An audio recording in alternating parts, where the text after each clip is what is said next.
આજે મારી સાથે એવું થયું ને કે તમે વિડીયોમાં છેલ્લે સુધી બન્યા રહેજો. તો આવું કંઈક છે મારા ઘરનું વાતાવરણ. આ છે મારા ઘરની નારિયેળી અને આ છે ધાબો, મારા દાદાના ઘર છે આવડા. તો હવે તો આવી રીતે જ હું નીચે આટા મારું છું મારા ઘરે. હવે આપણે થાય છે ધાબે.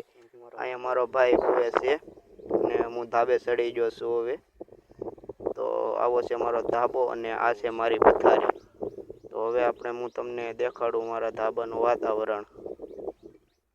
તો હું મારા ઘરે તમને કેરીનો આંબો પણ બતાવું.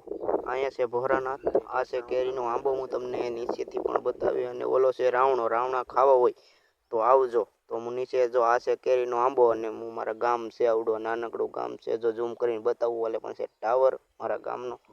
અને હવે હું નીચે જાઉં છું અને કેરીની બતાવું તમને ઝૂમ કરી. અને જોરી કેરી કેવી છે, ખાવી હોય તો આવજો તમે બધા.